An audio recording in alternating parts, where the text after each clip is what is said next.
What's up, Gold Miners? Today we have a very special episode for you.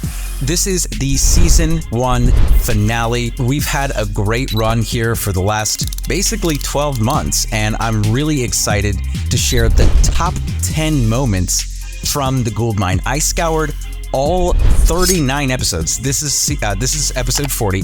I scoured all 39 episodes to find what I felt were the top 10 moments, the top 10 Gould nuggets from this season of the Gould Mine.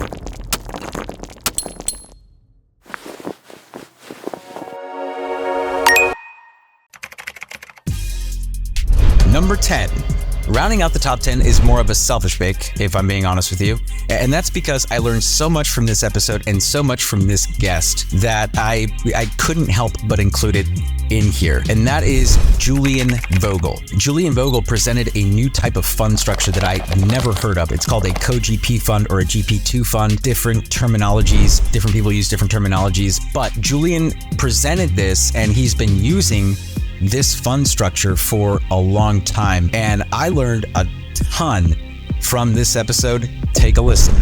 So when it comes to the Colony Hills philosophy, it sounds like you're the GP, right? So you're managing the fund. How are you sourcing the equity for these deals? I'm assuming that some of it's obviously coming from your office, and then the rest you're sourcing from other family offices. Like, what's your capital stack look like? Yeah. So first, we got the debt. The debt is usually from Freddie, fixed rate 5-year to 10-year debt. 30-year AMs, 55 to 70% loan to value or loan to purchase. Then we usually have an institutional JV partner who will provide 50 to 90% of the required equity. And when the deal sizes we're doing are 30 million to 100 plus million. And so 50 to 90% of the required equity is coming from that JV partner. And then the remainder, or the GP equity, is coming from a conglomerate of our fund, right? All three of our funds have been co-GP funds where passive investors can sit as an LP in the GP position. Then principals and employees will also invest into that GP. And then depending on the deal size, we'll bring in a family office or we'll do a syndication to round out the stack. So it's not a simple stack either as far as how we're capitalizing. But basically you got the LP institutional partner and then the GP. And the GP is made up of us, our fund, and whoever else wants the opportunity to invest in a co-GP position. What would the advantages be, for someone who's listening at home and like maybe they're a retail investor, high net worth individual, and they're looking at different fund structures? What would the advantages of something like that be versus like the traditional, like you're just going to, you get some pref equity and then, you're in an LP position? So depending on the sophistication of the investor, if the investor has the wherewithal and ability to due diligence their own deals and just pick and choose the deals that they want, wonderful. They should do that. Most retail investors, high net worth individuals I know, don't have the time or the experience to do that. They'll go into one-off deals because they like the market or they have a good feeling about something about the deal, so they move forward. But in my opinion, most retail investors who are focused on their 9-to-5 job should be invested into a fund with a sponsor that they trust and they believe in and that has a proven track record, because their money is diversified. Their 100K is spread out over a portfolio as opposed to a direct deal. And then further, if the fund is an attractive investment vehicle such that it gives the investors outsized returns plus diversification, that's a home run. So that's what a co-GP fund does. But even if it's not a co-GP fund, if an investor has the option between a direct deal or a fund, I think most of the time they should go for the fund unless they know what they're doing. And they're able to pick and choose their deals. Being in a co-GP position, like how does that impact or affect, or like what would some advantages be tax-wise? And are there any disadvantages or things that someone who is participating in that kind of structure would not benefit from? So I don't think that's a dumb question or point at all. I actually, as I finished my sentence, I had a thought bubble of the only discrepancy really is the tax advantages, right? And I thought to myself, oh, and then that's your question. So the discrepancy is like it with a fund. I'll speak to our co-GP fund. The investors still gain access to the depreciation and the tax loss but they only gain access to the full benefit of it once the fund is fully deployed. If they invest into the fund and we're sitting on 20 million bucks, but we only put 5 million to work into 1 or 2 deals, they're only going to get, the benefit of that $5 million, right? The $5 million invested, the depreciation from that 5 million.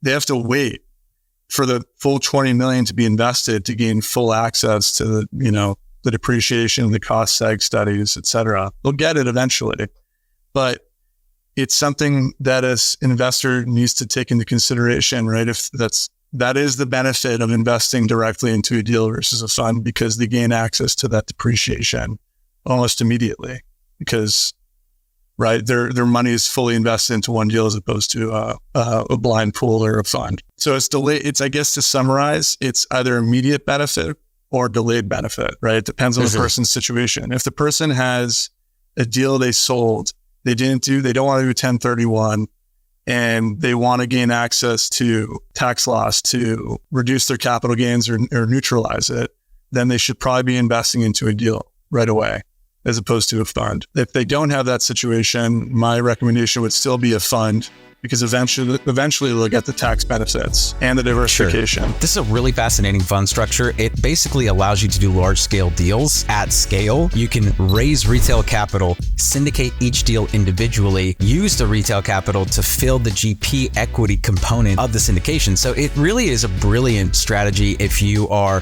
looking to run a fund, but also have large scale deals where if you'd have to raise a fund to do like 10 deals, you'd literally have to raise $1 billion fund. But if you raise like 50 million or 25 million or whatever in retail capital, just get a bunch of JV partners to syndicate the deals with you. You can do a lot more deals, raising a lot less retail capital on the GP side of things.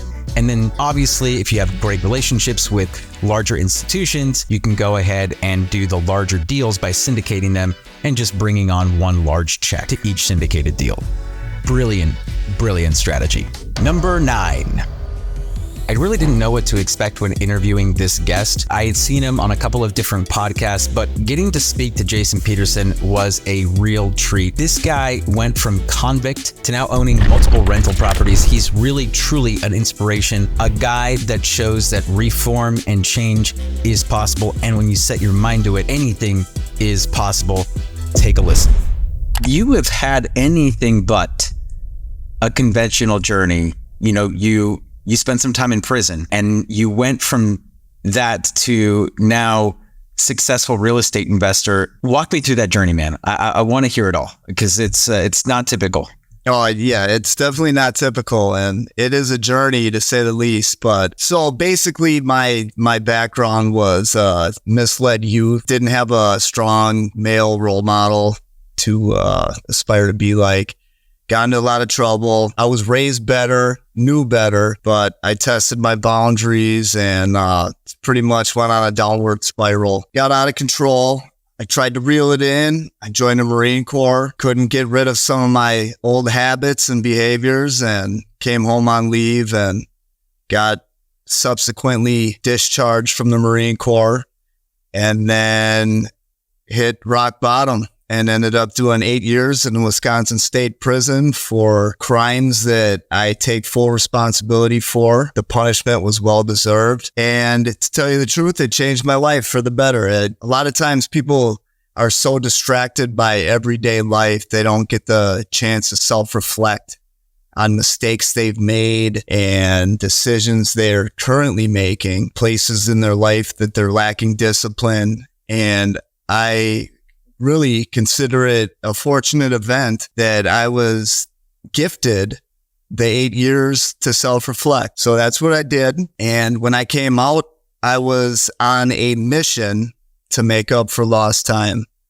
And with the help of a very supportive family, I landed at home and got in touch with my cousin, who was, unbeknownst to me, how successful he was, but he was a successful real estate investor. And he put me on to, drum roll please, Robert Kiyosaki's Rich Dad, Poor Dad. Well, I read it, and what does everyone say about it? Their mind is blown. And it's exactly what happened to me, and I could not get my credit established fast enough to start buying assets. How does one establish credit or reestablish credit when they've been removed from, effectively society for like 8 years? How did you go about doing that? Because I imagine it was like, I was actually thinking about this as I was prepping for this interview. I was like, how do you do that? So like, what was that like? I had zero established credit. So basically I didn't even have a credit score. So the first thing I did was go to my credit union. And you got to remember, like I gave away willingly 8 years of my life. And that included a lot of advancements in technology. So I didn't know how to operate a smartphone. I mean, you could probably tell by what I'm using now, I'm still behind the time. I'm up in the north woods of Wisconsin. I got a big winter beard and I could barely get this computer fired up to start this podcast. But so what I did is I was behind the times, but I would get a paper check from my job that I continued to keep after I was on work release my last year of prison. I kept that job. I would get a paper check every Friday. I would walk it to the credit union, cash it. And, after about, I want to say 6 to 8 weeks of this, they saw, you have steady employment. They gave me a $500 limit credit card and I used it. I used it for gas. I used it for, groceries, things that I could pay off when the bill cycle hit. And I did that. And after 6 months, lo and behold, I started to get a credit score. It wasn't great, and then 6 months later, after all of these successive payments being on time, my credit was established. I was ready to roll at least for FHA standards. So that's really what you do. I know I'm not an expert on credit in the least. There's so many different, intricacies to it. I've been told, open up 3 credit cards, do it, pay one off, keep 2 open. See, the problem with that is I had zero established credit. So I barely could find one place that would give me a credit card. So that was just my experience. There's probably better ways to do it. Explore it because it will save you quite a bit. Once you do finance a house, you will be able to, have a better rate. So you going back to that deal, you said you bought your first house FHA after, establishing that credit. Was that the first investment property then property, I should say, that you bought after coming out of a jail? Yeah. And actually it was the biggest purchase I probably ever made in my life, more than a $500 Honda Accord that I bought to drive around to my job and back once I, got released. So yeah. And to say that, it was a big purchase. I mean, it was intimidating for me, but at the time it was a monster home run of a deal. It was a for sale by owner and I got it. I think it was $97,000 and the first appraisal came back at $165,000.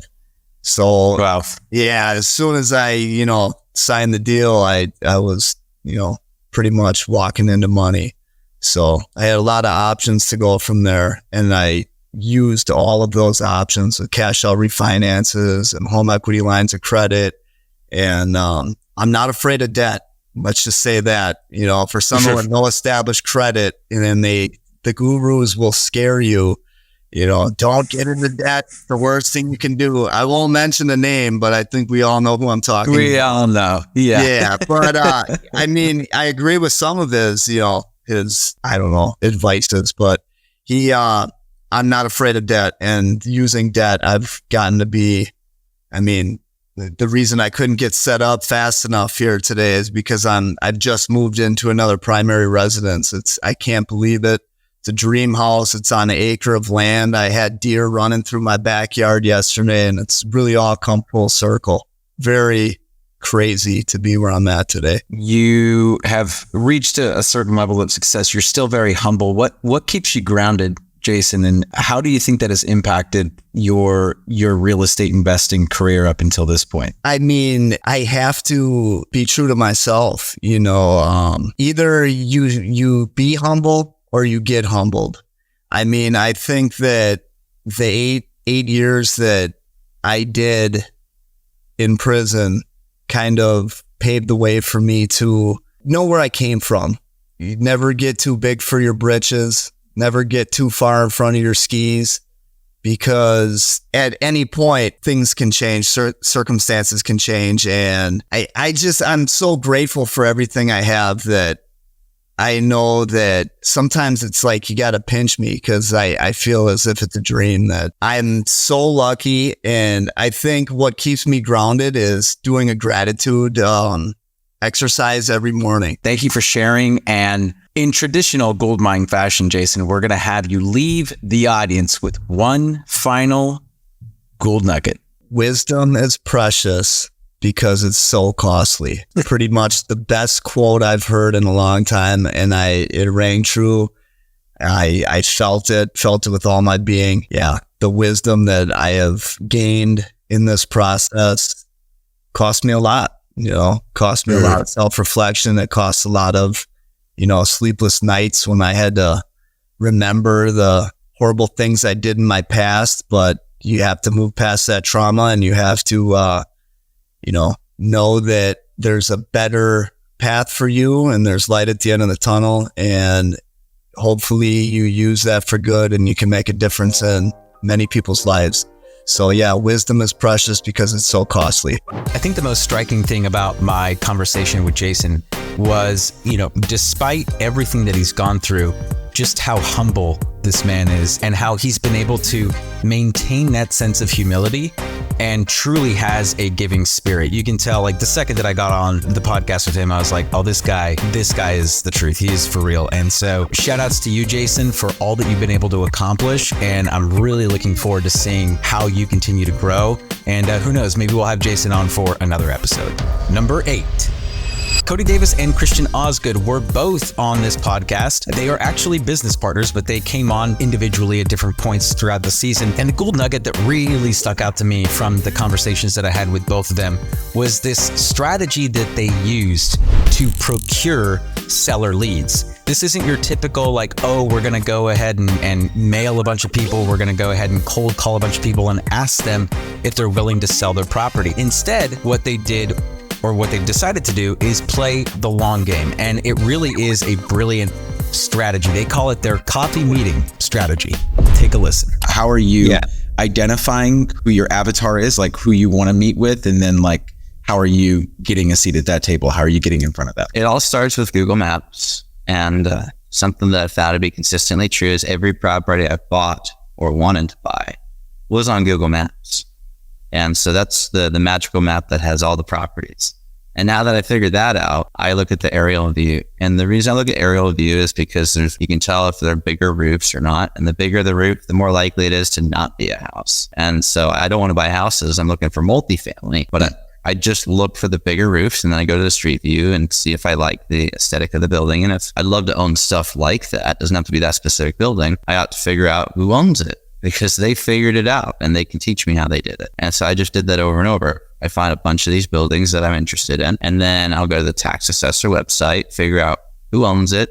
If it's an LLC, I'll put it in open corporates, figure out who owns the LLC, just go down the rabbit hole. And if it is a person, it has a tax billing address, then I'll plug in the person's name, the address, and then I'll put in a phone number, and their phone number will pop up 9 out of 10 times. And it's a little more than that. It's like 95% of the time. I can find their phone number within 10 minutes. And I make 5 calls a week. We're not grinding the phones. I have no software. This is Google Maps. Figured out who owns the large roofs in my market, calling 5 people, booking a coffee meeting with at least one, assuming 3 of them don't answer. Generally, you call 5 people, you get 3 no answers, 2 people will pick up, and one of the 2 is going to be available for coffee. You book a coffee meeting, you meet with 50 owners a year, assuming you take 2 weeks off. If you meet 50 owners in your market, you talk to them about real estate, communicate your goals in a minute or less, and learn how they build their portfolio, you're going to learn everything about how to operate in your market. You're going to have every connection you need. If you need a reference for an accountant, a contractor, what have you, you're going to have every reference you could ever need, and you'll have more deal flow than you can handle. It's a very simple pipeline strategy. Talk to us about the differences in the conversations and what you've learned so far. Yeah, you just have to be genuine. And I've seen this where people try and say things they think people want to hear. If you just jump into hey, would you be open to seller financing? You sound like someone who has no money. and has no idea what they're doing. So you don't do that. That's what most people will do is they're like, hey, are you open to seller financing? I'm only interested in seller finance deals. You don't know that you're only interested in seller finance deals. You don't know what the deal is yet. And you need to just be a straight shooter and say, these are my bases. And some negotiators don't like showing their cards. But when you're playing the game with no money, you have to let people know what you're working with. Otherwise, they're not going to trust you because they're going to feel like you're hiding things from them. Just like you would any other deal on market or any conventional deal, you're going to ask your basic questions about, well, what's the actual opportunity? So tell me about the property. Tell me about the area. What's your experience been with this property? What don't you like about the property? I love knowing that. Like, okay, there's no such thing as a perfect property. So like, what's wrong with the property?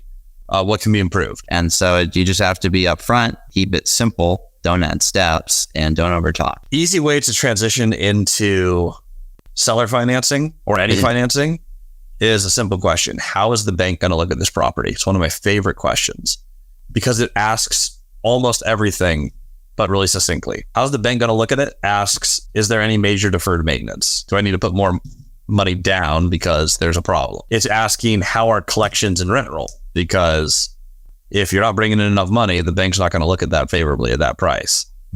Or again, you're going to need to bring more down. But if you're asking questions on finance and status of the building, and you're opening up the conversation to, okay, I've learned about the property. Now I'm asking about how I'm buying it. Like if you're talking about the psychology of a sale, you've now flown from your general open-ended questions to a specific, like, okay, let's talk about the money. That's telling the other party I'm interested and we're starting to talk about, like, we're talking about closing the deal. You're building a story of I am interested, willing, and able to close on the property. As you start calling them, they'll teach you how they play the game. But the core of the strategy is you figure out, how do I buy the real estate, which is deal. Then you line up your debt first, always first, because that helps you project cash flow. And then you figure out the money debt. That's the order of operations. And then when it comes to never losing the real estate, as you're meeting with these owners, as you're chatting with them, you're just saying, hey, this is Cody. Say you owned a 12-plex on Marina Drive. They're going to tell you they're not selling. You don't know how to buy it. That's why you're calling. You try and grab coffee. They will teach you how to play the game over coffee, over lunch, over dinner, whatever you try and book. In the meantime, you start learning about these numbers so that you can adjust your debt stack and equity stack if you need to. Make sure you cash flow and then just get a long-term fixed rate mortgage and do not violate that. Leave us with one final gold nugget.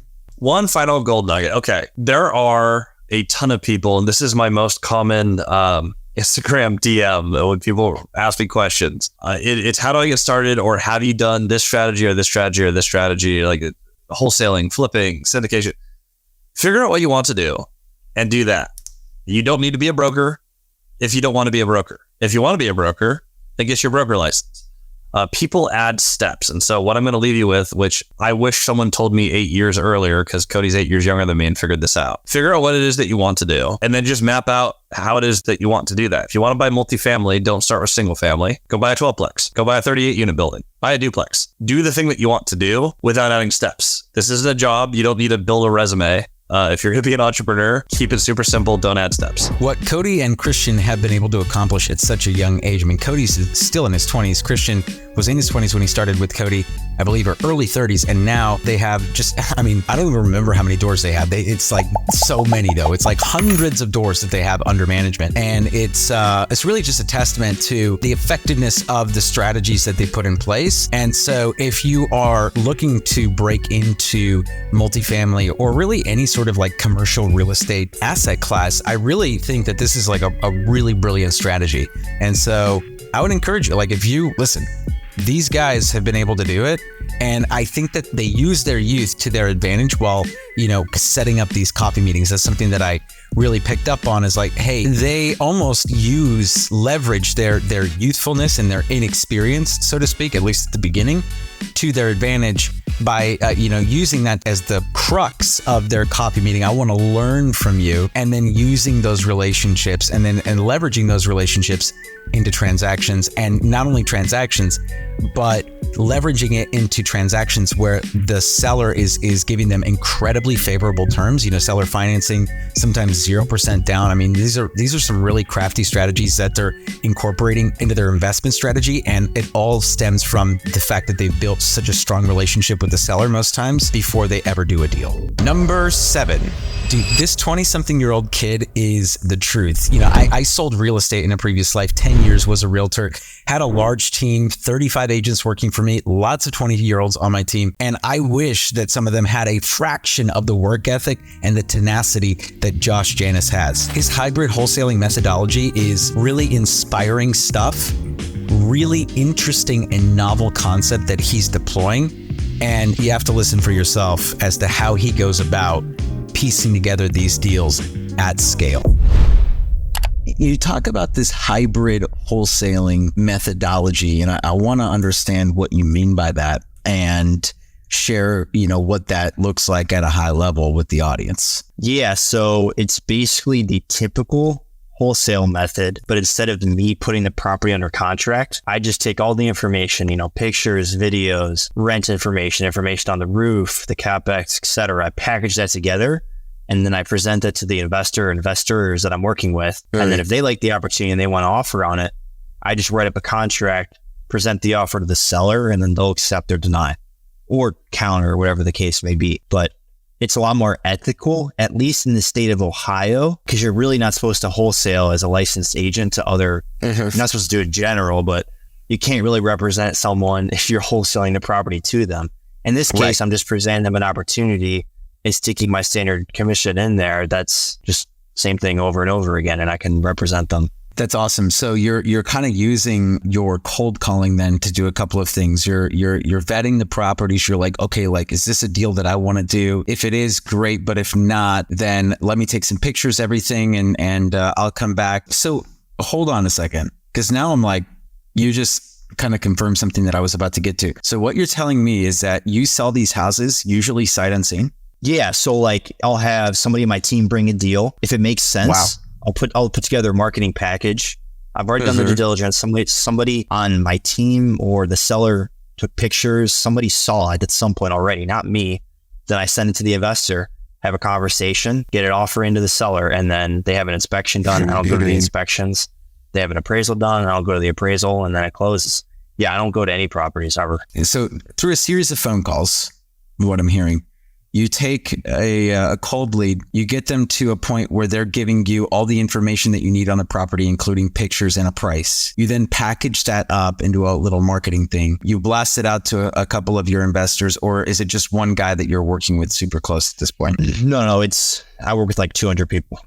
Okay, so you got a wide network of investors then that you're basically blasting this package off to. And if any of them raise their hand and say, yes, I would like to go see it, or are they buying it sight unseen as well, or are they getting in there? Or okay, gotcha. Most of them are out of state, so they don't live here. So they want to send. What I preach as a realtor, I think as an investment realtor, it's my job for you is to help you find properties and learn the area. I can go to the property, take a video and things like that, but I'm not a contractor. I don't know if the roof's in bad shape, or the walls are caving in, or if the furnace is bad. That's what your inspector's for. So I try to preach who does what job. I'm just going to do this role that I established in the beginning, and really I get very little pushback. Gotcha. So then at that point, the investor says, I'd like to offer this much. You write up the contract, you present it to the seller via phone, right? And then they're either going to be like, yes, no, I'll think about it. There's some negotiating back and forth, and then they accept the contract. And then at that point, your due diligence or your inspection period begins, correct? Yep. Yeah. Okay. Wow. So that is insane, dude. I mean, honestly, that's awesome. And I think that's brilliant. Also, I don't think I've ever heard of anyone being that efficient and that streamlined when it comes to just taking listings. Because what you're doing is basically you're matching these two buyers that's completely off market. That's phenomenal, man. That's brilliant. Good for you. Now, this question just comes up in my mind naturally, right? What if the investor tries to cut you out of the deal, right? What if you give them all the information and then all of a sudden they're like, gotcha, Josh. Right. So yeah, that's definitely a risk. So, I had an attorney construct a buyer agreement. It's not exclusive. It's the big thing I tell everyone in the beginning. I'm not trying to lock you up right away. It just says that you're going to use me as an agent for any deals that I present you in this manner. So, gotcha. That works. I have not had anybody cut me out of 400 almost. So now I need to know. Let's walk through the typical life cycle. Let's just say that this is something that you're hybrid wholesaling or that you're selling to your clients or whatever. Because I have to imagine that for every deal you do yourself, you're probably selling 4 to 5 houses at least. right? So the majority of them you're selling off, either buyers or you're doing like, so does the 350 include, like, for example, if I put a buyer and seller together, kind of what you just described? Those are just houses. So yeah, I dual rep most of them, but it's like 350 individual houses that I sold, I didn't buy. Well, in typical Gould Mine fashion, Josh, we're going to have you leave the audience with one final Gould nugget. I think in investing, don't try to reinvent the wheel. If there's somebody in your market doing something that you want to do, just look at what they're doing and just repeat it. Don't try to do something crazy different. I said it before and I said it again. Josh is really paving the way for the future of real estate agents. I feel like with where everything is headed with the industry, the commission lawsuits, all this stuff, the way that Josh is able to piece these transactions together, maintain control of the transaction from start to finish, and also have his pick of the inventory in his area, literally just sitting there, he can pick the best ones, cherry pick them now, and flip them for himself. And so it really is a beautiful strategy. I think it's brilliant. And I really wholeheartedly believe that agents who choose to adopt this strategy are going to become millionaires within 5 years. Like this dude is crushing it. And it makes perfect sense to me what he's doing, why he's doing it, and how he's doing it. And I would recommend that any real estate agent who is breaking into the industry take that model, adopt it, and run it for themselves. Number 6. At number 6, we have Sam Prim. Now, we've all heard of long-term rentals, right? Your traditional buy and hold. You put some renters in there for a 12-month lease. Maybe they go month to month after that. And then we've also heard of short-term rentals, which are Airbnbs, VRBOs, so on and so forth. But Sam Prim introduced the concept of midterm rentals in his episode and why he's so bullish on midterm rentals as an investment strategy over the next decade. Take a listen. You started off using the BRRRR method primarily, correct? You were doing... Yep. Okay, awesome. And for those that might not be familiar with it, BRRRR stands for... Buy, rehab, rent, refinance, and scale. Not repeat. I changed it to scale. Buy, rehab, rent, refinance, and scale. Love it. And scale. And we're using that primarily for single families to start with. What was the buy box at the beginning, right? Like, what were you looking for? What was the typical deal look like? At the very beginning, we were looking for houses to flip to put 20% down on rentals because I didn't know about the BRRRR method when I got started. So I tell most people, like, after they listen to this podcast, they're going to know more than I knew when I bought my very first rental property. Yeah. But my goal was to buy a house, flip it, take the profit, and put 20% down. That's what I thought you had to do. And then during the first property, the rehab actually found out about the BRRRR's method and the refinance and was able to keep that property, and I still own it today. But typically the buy box was in St. Louis at the time was houses with an ARV between probably like $100,000 and $200,000, was able to get obviously less than that and buy at discounts, but 100 to 200K ARVs and property their cash flow, $300-400 a month after all expenses kind of thing was the typical buy box for rental properties. Now we ran into other properties that didn't fit that buy box that we would, wholesale or flip and try to make profit on. Cause that was one of the bigger mistakes we made at the beginning was trying to replace our W-2 income with rental income. And if you buy rentals with the BRRRR method and you don't cash flow a ton, that's an uphill battle that's not likely to be won within a decade or two. So we quickly figured out you had to have active income and passive income at the same time. Yep. That's when we started rolling in flips and wholesales to replace the active income. Gotcha. So we started with BRRRR. That's actually very interesting, right? Because I feel like a lot of people start with wholesaling and then they graduate into flipping, right? And then they're like, wait, hold on a second. This is such a transactional business and I'm not building any like long-term wealth. Let me get into BRRRRing and buying and holding. So you actually did it in reverse, which is actually fascinating. Any advantages that you see to doing it that way as opposed to the other way? I mean, the first house we bought, 10 years ago now, about not quite, it's got 160,000 in equity in one house that we bought using none of our own money. So there's that part of it, right? The actual numbers of starting earlier, because real estate doubles in value every 15 years. So the earlier you buy it, the earlier you're going to double your values. So there's that side of it. And then I think just like learning the relationships, like I feel like taking it, using somebody else's money, fixing it up, getting a bank refinance, that's way harder than wholesaling or flipping. So I feel like I got the hard part over with. Yes. And flips and wholesales seem pretty easy at that point, right? It's like, no, I don't even have to close on this thing and I can make 15, 20 grand, or I'm rehabbed it and I can, try to do cash out refinance, or I can make 60 grand and keep it and sell it kind of thing rather than keep it. So I think the advantage was I did the harder thing first and the other things seemed easier. But again, the disadvantage was we were idiots and tried to replace our income with $200 a month rental property. So it took us a couple of years to realize that, but then we did, and then we kind of went all in. Yeah, that makes a lot of sense. And it's fascinating because I think a lot of people get sold this idea of passive income. Right? Mm-hmm. They get sold the idea of passive income, and you've been able to achieve that now. I believe the number was somewhere around like 40,000 right a month that you now collect passively. From my rental portfolio. Yep. Yeah. And that's over 150 single families, 6 apartments, 3 storage units, and a hotel. Yep. So so that's the thing. Passive income's kind of like a myth. It's not a real thing because you're always active in some degree, unless you do what I did and it's truly passive, but you give up profit and, you give up equity, or you give up, cash flow. Like if I wanted to own everything, so I own everything 50-50. I have a business partner that owns the other 50%. I own 50%. I wanted to own it all myself and, have control over everything. It would never be passive, but I haven't been to a rental company meeting in 18 months. So it's passive. I don't even know when I buy rental properties anymore. Oh, wow. So it is truly passive to me, but we're cash flowing 40 to 50 grand a month on 50 million in real estate. That's okay. That's not super, 50 grand a month's a lot of money, right? But 50 million in real estate versus that, people are like, that doesn't even make sense. That you think you'd be cash flowing, 600 grand a month or 5, they have no idea. Yeah. But in general, we could cash flow a lot more, but we have a team. We have an in-house property management team we pay. We have a COO that runs that company. We have office rent that we have a nice office in. We're growing and scaling. We use none of our own money. So when you do that, when you use none of your own money and you grow and scale, you do sacrifice cash flow. And if you're not involved at all, you're going to sacrifice cash flow. We pay our COO of our property management company 110 grand a year.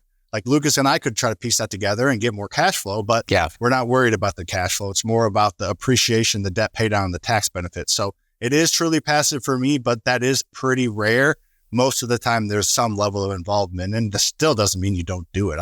Even if it's 10 hours a week, still buy rentals. Good Lord. That's how you create wealth. But it's actually passive, which is a little bit rare. I really think Sam is onto something here. And as long as you underwrite your rentals and make sure that they can survive and you can still maintain the property and not be in the red with a long-term rental, as long as you know that the long-term rental option still exists, worst case scenario, then this midterm rental strategy is absolutely brilliant. I believe that in the new economy, this new post-COVID world, we are living in a time where people are going to be a lot more transient. They're going to be a lot more mobile. And so you're going to see, people pop in and out of areas for a couple months at a time. And so I really do believe that this midterm rental strategy isn't just there's so many reasons outside of what Sam and I even covered on that episode why it makes sense to me for the long term. And so I think he really is onto something. And if you are focused on residential assets, then that is definitely a strategy that I would look into, as I really do see it as a valid opportunity over the next decade. Number 5. Coming in at number 5, we had 2 attorneys on the show that specifically spoke about asset protection and the role of asset protection and the importance of asset protection in your real estate investing strategies. Now, Mauricio Raul is a syndication attorney, and he used to be an asset protection attorney, and briefly spoke on some of the layers and everything that are involved in protecting your real estate assets. And then we had superstar Brian Bradley on the show, who really started to peel back all of the different layers and levels that there are to this asset protection game. Here are some of the highlights from that episode. A lot of times it's yes, real estate is risky. Your business you're creating is risky. And it's the partnerships that fall apart where a lot of this shit comes from. Yeah. And so I think the big thing we need to understand is even define this term, right? What is asset protection? Because I find most people don't even understand what that is and what it's not. And so I think that would probably be a great launching point of just what does this term mean, that of this topic we're even talking about. Yeah. So let's go there. Let's just start at the basics. Yeah. So what is asset protection, right? Asset protection is simply placing a legal barrier between your assets and your potential creditor, right? The person trying to sue you and take your stuff before it's needed, and put before big capital letters and make it blink a bunch of times, because that's really where it is. Is before it's needed. And that's it. It's just a barrier. like a safe for your gold or your guns or your valuables. And anything of value, like stuff that we were talking about, like rental properties, business interests, stock accounts, brokerage accounts, cryptocurrencies, syndication shares, like, corporate vested shares, put all that behind the legal barrier and into the proper bucket out of your personal name before you're getting sued. So it's not easily reached. And so it is not hiding money or moving assets to not pay or avoid paying taxes. That's illegal. You're going to be taxed on your worldwide income, if you're a U.S. resident. So I hear people like, why not just go to, like some island in the Caribbean and, put your money there? It doesn't work that way. You're still going to have to pay taxes on it. You're going to have to do the foreign disclosures. And we'll get into that probably a little bit later when we talk about like tax havens and scams and fraud and all of that fun stuff. Sure. And it is not estate planning. And we'll break that down when we talk about the world of trust. So your revocable living trust, it will not protect you. It's not designed to. It's designed to come to effect when you die to decide who gets what, where, when, how, and why, and avoid probate. That's it. So it has nothing to do with avoiding creditors while you're living from taking all of your stuff. And so the really two big takeaways right now is that asset protection is not to avoid paying taxes, and it has to be done before you're being sued. I think of asset protection as like layers of clothing. Like you say, well, do I need a coat or do I need a sweater? Or it's like, well, it depends on how the day is, right? If it's a beautiful day, today's a beautiful day in Southern California, I might be able to get away with wearing a t-shirt, right? But later on tonight, I might get too cold. So I may have to put some kind of a sweater on. And then as it gets colder and colder, if I live in, Minnesota or something, I might have to put a jacket on, right? And if it's like where my wife lives in Chicago in the blizzard of a winter, then I'm putting on a winter coat, right? And so each layer gives you additional protection, especially when some other layer doesn't. And so I did this video where I talked about the 6 layers. And again, it wasn't meant for this layer is better than another. It was mostly to sort of say, hey, here are the benefits of each layers, but here are the holes in them, which is why a lot of these strategies that asset protection attorneys put together is really a combination of these layers. In typical Goldmine fashion, give the audience one final Gould nugget. Yeah, one final golden nugget. It is an investment, right? Show. Don't get too deep in the weeds. Just jump, man. Like there's a million books. You can get caught in analysis paralysis. Eventually, they all say the same thing. So I fight professionally on the side, like in jiu-jitsu, and I just like to jump into stuff in the deep end. Read a couple books, figure out what you want to do, and then the school of hard knocks. Start investing. You're going to screw up. Right? Like hopefully you don't lose, your deal, and then learn from it. Don't make the same mistake twice and grow. But don't get stuck in analysis paralysis. Just eventually pull the trigger and start going. Brian brought up during the episode that people work an entire lifetime to build up the portfolio, and it just takes one sour apple, just takes one sour grape to ruin it for you. And so it really is important that as you start to build your portfolio and as you start to get serious about it, you become more serious about the measures that you're taking to protect your assets. And so this is a wake-up call even for me, as I'm, really ramping up this hotel investing journey. It is absolutely something that is in the back of my head now. Like, how are we going to ensure that what we've worked so hard to create for ourselves is protected in every possible way? Number 4. Coming in at number 4, we have ex-multifamily superstar turned hotelier, Mike Stoller. Mike had some really interesting things to say about why he chose to ditch multifamily and pivot into hotels. Take a listen. Everyone thinks, all right, fix and flip and get into like small multi-unit, like duplex, triplex, fourplex, and we get into apartment buildings. And I think that there's a certain comfort level there. And when you go into hotels, you're really, running a business. It is not necessarily a real estate play at all. It's not a real estate play. Yeah. It is. Yeah. If the government looks at it as a small business, it's not real estate. It is. It's the best of both worlds.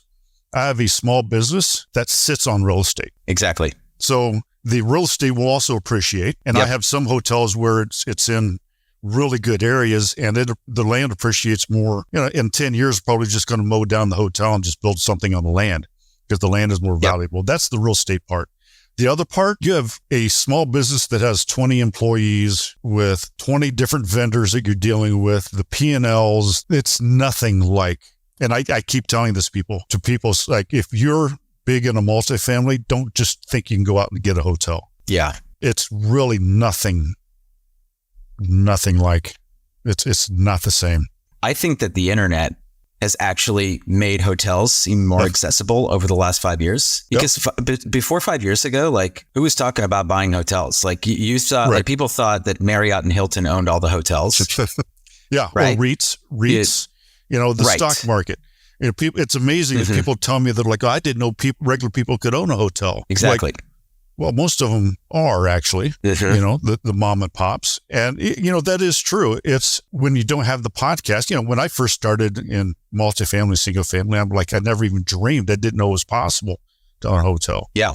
Yeah. It's definitely one of those things that I think have become more accessible because of the access to information, right? The information's out there now. And so people understand it, and they see the high returns or the potential for the high returns. And you're right, like the compressed cap rates across the other asset classes make hospitality very attractive, right? Because if they're run properly, they cash flow very well. They do, and there's less competition because you know, it's for the regular investor, the cyclical nature of the investment that they think in their mind is like, well, I'm going to start with maybe a fix and flip. Yeah. Then I'm going to have a rental, then a fourplex. And their dream really stops at multifamily. And maybe they go from a C to a B. Their dream is an A.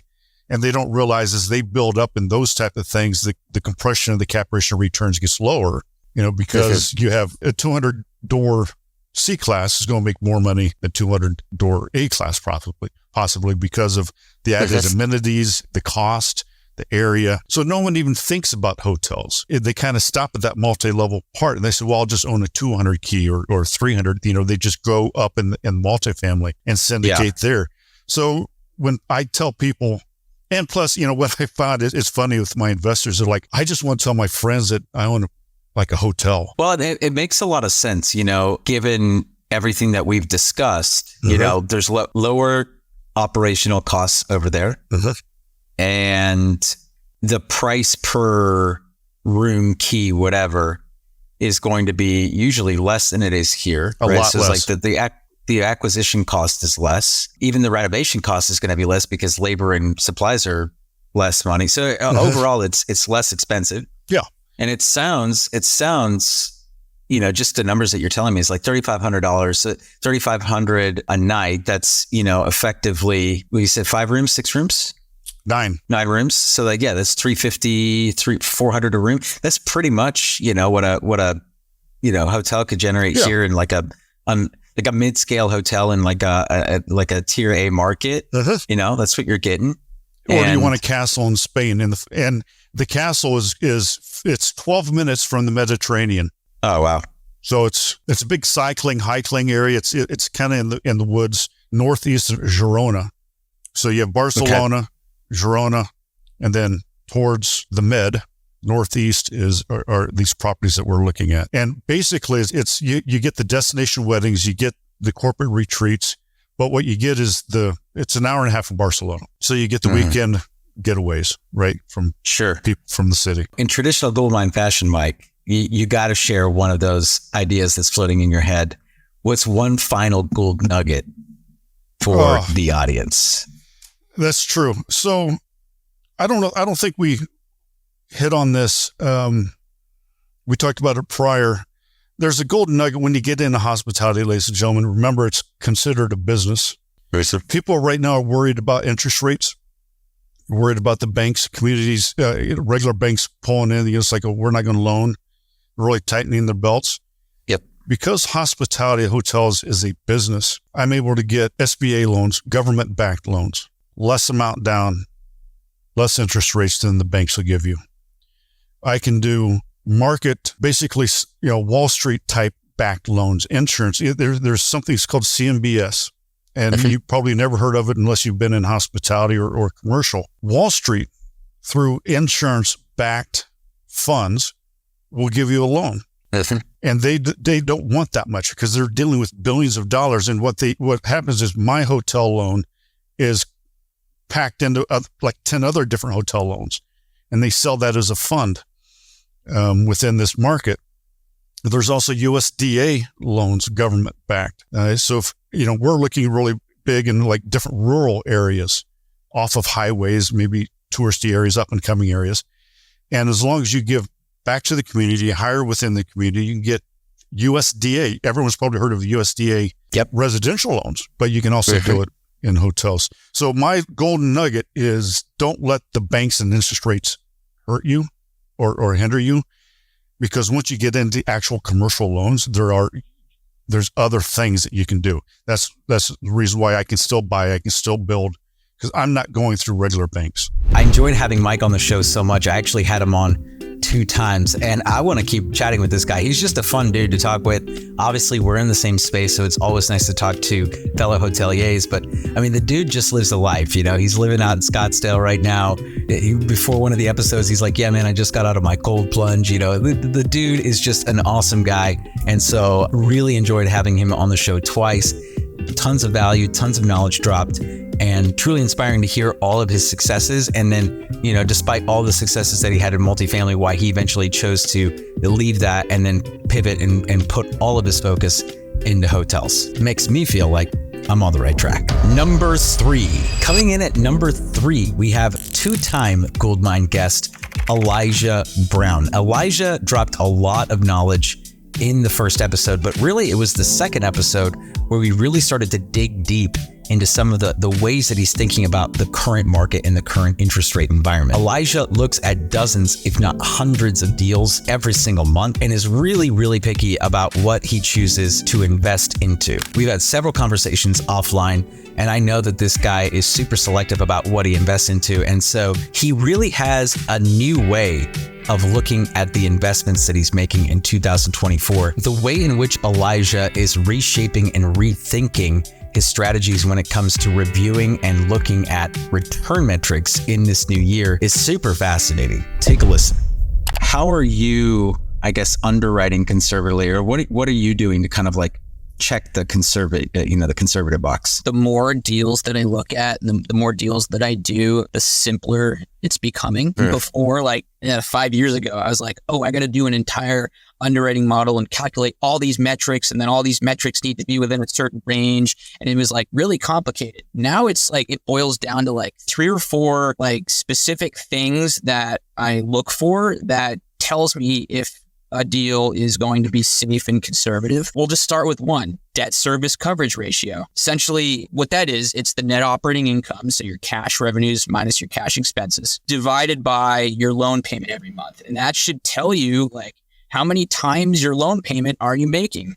And it's really simple, right? It's like, are you actually bringing in enough cash flow every month to pay the mortgage? And is there a comfortable margin there? We typically look for like a 1.25 going in on that. So we want to see 1.25, the debt service, being generated in cash flow. It's a really, really simple metric. And it pretty much just says, cool, this deal is not really at a high risk of loan default from not being able to make the payments. It's like a really simple metric. And that's like one of the most important things that we look for. A lot of people were going in and doing deals back in 2020, 2021 on bridge loans where their debt service coverage ratio was like 0.5 or 0.8 or even 1.0 just for that first year while they were executing the business plan. Well, you know what that does? That requires you to put a whole bunch of extra cash in a bank account to be able to make those loan payments. And it also increases the execution risk. Because what happens if something happens and that sponsor can't finish the renovations or execute on the business plan, a whole number of different reasons? Well, you're screwed because you can't make the mortgage payment now. So the one most important thing we really look for is on day 1, can you comfortably make that mortgage payment? What else? What else are we looking at as well? Yeah. So I want to introduce the concept of positive leverage. And this is a little more confusing, but it's pretty much along the same lines. It pretty much says the cap rate that you're buying the property at. So historical income divided by the purchase price. That's the formula of it. That percentage number should be higher than the interest rate that you're paying on your mortgage. And it's just a really simple rule. We like to look for like 150 to 200 basis points of spread there. And all that's really saying is that, great, the property's going to cash flow enough to pay the mortgage. It's the same thing. And we really use that for a determination of how much leverage we should put on this property. If there is a really big spread between income generated and the mortgage payment, the interest rate, then we're comfortable increasing the leverage from 70 to 80% even. But if you're buying that property and there's not positive leverage, or it's a very low amount, like you're paying a 6 cap and the interest rate's a 5.5%, then I would look at that and say, you probably shouldn't borrow so much money because you're going to get yourself in trouble. So that's one that we look for as well. And then there's a couple more. The next one is yield on cost. And this is like stabilized. So what this one says is once the business plan has been executed, renovations have been done, rents have been increased, what is your operating income, stabilized operating income, divided by as a percentage of your total cost of getting into the deal? That includes your purchase price, closing costs, renovation budget, working capital. Like that's like you're all in. So like how much cash flow is this property kicking off as a percentage of your all-in cost? It's like your return on cost every year. So that's an important one. We use that to know, like, is the deal going to yield enough cash flow to make distributions to our investors? And like that, it's just really that simple. It's just cash flow metrics. What is one final Gould nugget for the audience? Awesome. I prepared so hard for this one because I knew it was coming. Yeah. I actually developed like a spreadsheet for your listeners for calculating some of those metrics that I talked about earlier on the podcast. And so they can go and download that or open the Google Sheets file. It's super simple to use. And it's essentially like the top 4 metrics that I use when I'm looking at a deal to know if it's like safe or not. And it's at goldhog.us/LP calculator. LP calculator, and they can go to that site and enter their information, and then I'll email you the things. Elijah for sure is going to be a regular guest on the show. He is just knowledge bomb after knowledge bomb after knowledge bomb, and just hearing about how he's thinking and looking and evaluating a commercial property in this new year is eye-opening, because a lot of it has to do with interest rates and adjusting our lenses to factor in the new rate environment that we are in. So super interesting stuff from Elijah, and I can't wait to hear the knowledge bombs that he drops in season 2 of the Gould Bite. Number 2. Coming in at number 2 is Justin Sloan. You know, this guy is a serial entrepreneur, has done a lot of things outside of the real estate world, came into real estate, is now kind of in real estate, still doing real estate, but also franchising. And the way in which he is thinking about the future of real estate, franchising, retail spaces, syndications, and how we're all going to bring this together, how it's all going to come together is super fascinating. Take a listen. What is it about Everbull that stood out to you that made you believe that it was a good business decision? Yeah. So for me, it's all about repeatability, and when I got into real estate, I bought a lot of 3-bed, 1-bath, 1-stall houses, like I said before, and I would paint them all the same color and I'd rent them all for $1,100 to $1,200 a piece. We knew before I even bought it what I could do with it. And essentially with Everbull, as we keep scaling this, we're able to predict a lot of those things and actually create the business model before we even open the business. Right? So I can find the right square footage, and we can actually know our build out costs before I even sign the lease. I can know my lease amount before I even sign the lease. I can know the traffic counts. I can know the demographics. I can know my other anchor I can know my competitive analysis. I could actually put a lot of different inputs in to get a pretty good idea where my sales will be before I even open. And then on top of that, I have national pricing on food. I have a national, I have all of these systems to help us with labor management, scale, cost of goods, all of these kind of things. And so while the restaurant industry is it's looked upon very poorly because most restaurants are owned by chefs, and chefs have a creative mindset where they can make amazing pork belly, but maybe line items on a P&L aren't the top priority for them. And so by using a business background with the food background, restaurants are a hockey stick. And once those expenses are paid, yes, the margins are very thin up front, and you've got to get that rent paid and your employees and the cost of goods. And yes, you've got your franchise fee. But if you look at the prices I can buy things for, I could never do that if it was Justin's acai concept. And if you look at the systems I'm part of and the marketing and all these other things that we get as part of that, it actually is a very repeatable model. And I can tell before I even sign a lease about where my profit margin will be on a specific range of sales. And then on top of that, we're debt free because our same syndicate investor group that was buying real estate is also funding the restaurants. And so we don't have to worry about interest rates or all these kind of weird things that go on.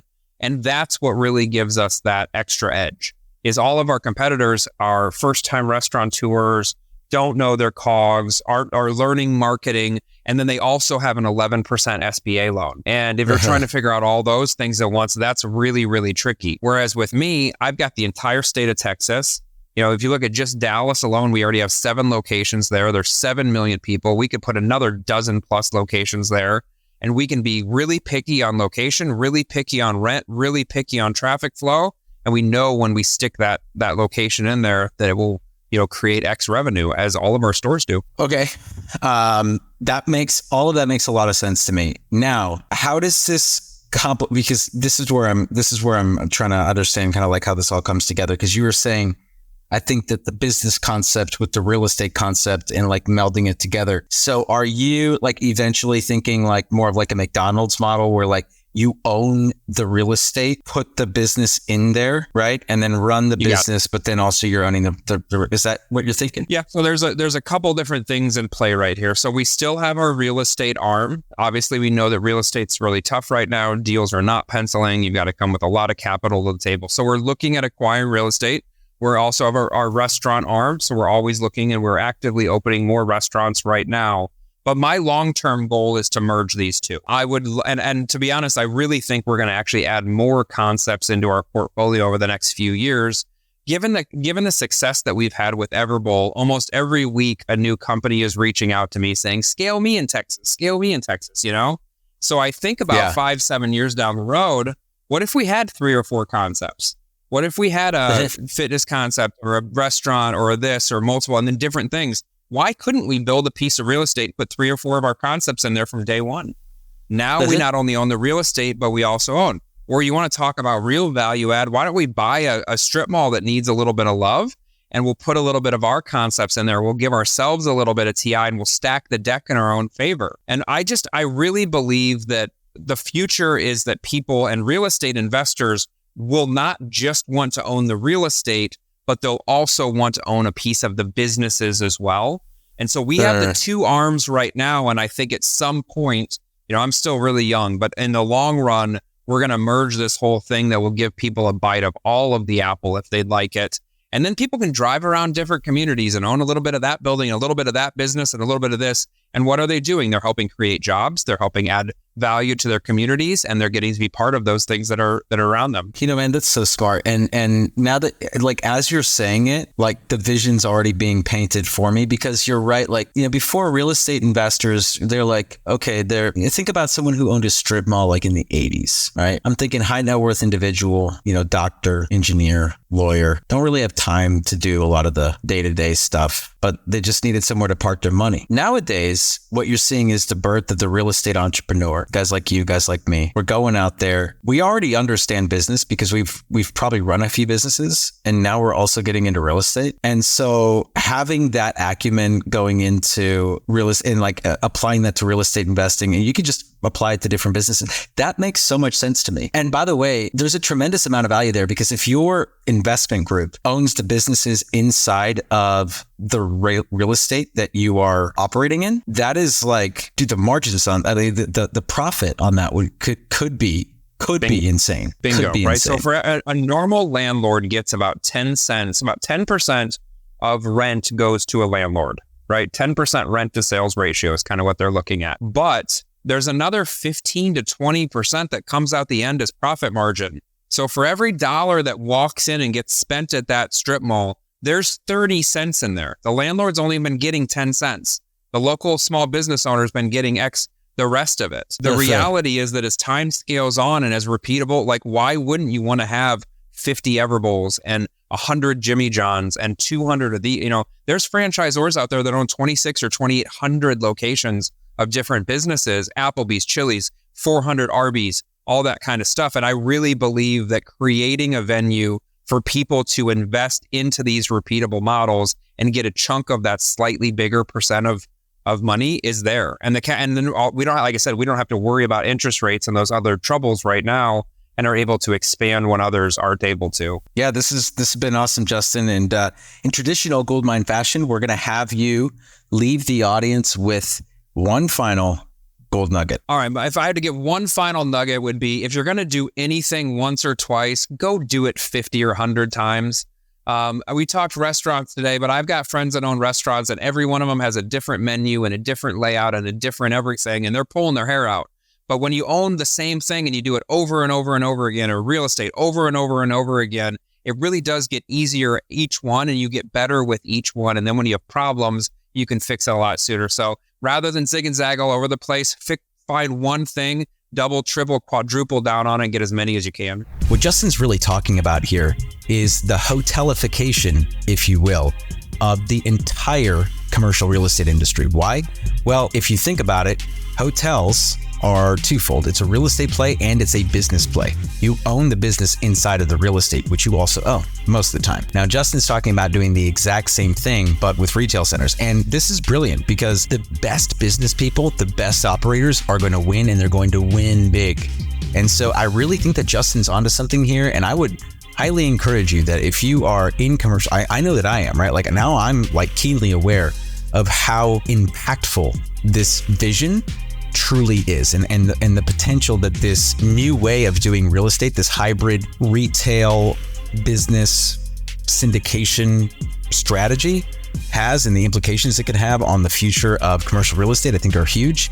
And I think Justin's really onto something here. So I can't wait to continue to follow his journey, potentially have him on the show again and see where he's at and see how this vision of his manifests and comes to fruition. I really do think that he's going to do it, and I'm excited for anyone else who tries to implement this strategy because I really think that it's going to win. Number one. Coming in at number one is none other than the man, the myth, the legend, Sujay Mehta. Now, Sujay was one of my very first guests. He is a friend of mine who was introduced to me well before I started this podcast, and so I already knew that this guy was super legit, and having him on the show just proved to me how legit this guy really is. And he talked at length about why hotels are the blue ocean for real estate investing. Take a listen. Tell me why they should stay. Why should they listen to what we're going to talk about, and what do they stand to gain if they give us their time? Yeah, I mean, first of all, no one's talking about it. That's why, and I guarantee you that's why they clicked on it, because nobody is talking about hotels as a real estate asset class. There's very few people, I should say, in the space that are talking about it, that make you realize that you can invest in hotels, and hotels are a valuable real estate asset. I mean, everyone's talking about multifamily, obviously residential investing, residential home investing has always been a thing. Airbnb's gotten a lot of steam over the past few years, but hotels is a great short-term rental avenue that's been severely overlooked in the past. And so, if you want to know about something that you've been missing, again, it's a piece of gold that no one's seen. Talk to me about that transition and that learning curve, and what got you through that and up and over, and now to the point where you're a badass business operator. Yeah. No, I mean, you learn as you go, right? You're never going to 100% know everything, but you have to kind of jump into the pool. And so, one of the things was, when you get an asset, or, we talked a little bit about the Airbnb side, right? So when you have one or two Airbnbs and you understand small portions of the business, now all of a sudden you can take those skills and apply it to something else. And there may be a few different dynamics. Like we talked about extended stay versus limited stay, and there's these different types of hotels. Now, if you go in a limited service hotel versus an extended stay hotel, the amount of employees in each department may change, the strategy may change. And so when I bought my first extended stay hotel, I didn't know what it was to manage an extended stay hotel, but again, a lot of those things, it just kind of transition over, and you kind of learn as you go. As you operate it for 60 days, 90 days, you keep the operation that's in place. You've underwrote for that already. There's so many opportunity vehicles out there, though. And so of all the different things that you could have done, what drew you to hotels? The beautiful thing about hotels is there's so many expense lines, right? You look at a P&L and you'll see 50 expense lines. Well, when you see 50 expense lines, A lot of people are like, oh man, this is a huge risk. There's so many expenses, so many variables. Well, I see it as, well, there's so many variables where I can tweak just one or two of them or five of them. And all of a sudden that goes straight to the bottom line. And so that's what I truly love. I love, taking a look at the P&L, the expenses, and increasing efficiency of operation. That's, and that in turn helps the beautiful thing about hotels, which is, it's real estate plus a business. It's cash flow. Plus, over time, it's the value of it is appreciating. You're paying down your mortgage. You can refinance in 5-7 years, pull out your capital. Now, all of a sudden, it's a free asset. And on top of that, you're making money every single year. What is a piece of advice that you'd have let's look at two different avatars here. Let's look at someone who's who's a working professional. They've been maybe working in their day job for, 5, 10, 15 years, and they're trying to break free from the matrix, but they don't have a lot of time. Yeah. So what advice would you give to someone that is looking to get started in hotel investing that fits that avatar? And then we'll go into the second avatar, but that would be the first one. Yeah, I think that's a great question. So people who are looking as a passive income stream, right? They already have a great job, a stable life, a 9-to-5 or, whatever it may be, but they have a very stable and structured life already. They're not looking to, pivot and change careers, but they're looking to grow their passive income stream. I think hotels are a great investment, for those kinds of investors. And what I would say is to find a sponsor that you truly trust. That's the number one thing is, you want to have a sponsor that's going to be transparent, that's going to be honest through thick and thin. At the end of the day, all investments come with a risk. And if you can't find a sponsor that tells you that and explains the risk to you first, it may not be the best investment, but I would say look for an investor or look for a sponsor who's transparent and honest, one. And then two, just because you found that sponsor doesn't mean you automatically blindly go on every deal with them. Look at the deal, look at what they're offering, do a little bit of, market research, even if you're not in the industry, take a look at, what the plan is, the business plan. If it makes sense to you, it might be a good deal. How does a guy go from published science researcher in oncology journals to owning and managing a nine-figure hotel portfolio? So one of the beautiful things about hotels is the cash flow, right? So hotels cash flow so well. And so it's very easy to scale once you really get your foot in the door, you get a good asset, you run it, you optimize it, you create efficiency. And then you're able to scale from 1 to 2, 2 to 4 and continue going because you have that support of the cash flow versus other assets that are maybe a little bit more passive. You can't really multiply like that. So yeah, it seems like this huge, amazing thing, but it's really not. And it's not as difficult as it may seem. So I don't know if you're giving yourself enough credit because a lot of people work hard. Sujay, so like a lot of people do the input, but there's not that many that have a 9-figure hotel portfolio. So what would you say have been the key decisions and the actions that the consistent actions that you take that have helped build that? Because it's two parts, right? It's a few key decisions and then consistent actions on top of that. So what would you attribute that to? Yeah, I mean, the biggest thing is for us, it's been trusting our numbers. Right. And that's something that I always live and die by. I mean, if something doesn't pencil, it doesn't matter how sick it seems or how awesome it would be, to be in this market or to own this asset, but you have to trust your numbers, and that's beginning to end. And so, whenever we're doing a deal, I mean, we'll look at the numbers, we'll underwrite crazy, and we'll make sure that it makes sense. And once we know it makes sense, it's game over. Like we're gonna get that deal one way or another, right? Even if someone else outbids us, I mean, and it's at the end of the day, the other thing that I always lean on is psychology, right? At the end of the day, buyers, sellers, owners, employees, everyone is a human. You treat people like that. You treat people with those kinds of qualities. You treat people like you would want to be treated, and somehow it will create a charm about you. And it will attract people to you. It will attract deals to you. It will attract, people that, even though I'm making a little bit more money selling it to this guy, I want to sell to him. because he's a good person. You know, a lot of people don't know this, but Cornell University did a study from 1989 to 2015 and showed that the annualized rate of return on hotels was higher than any other commercial real estate asset class. It outperformed retail, it outperformed office, outperformed multifamily, which a lot of people would be like, oh, that sounds kind of crazy because of how risky and everything that hotels are. Well, that's through 3 bear markets when the economy was absolute garbage and people weren't traveling, etc.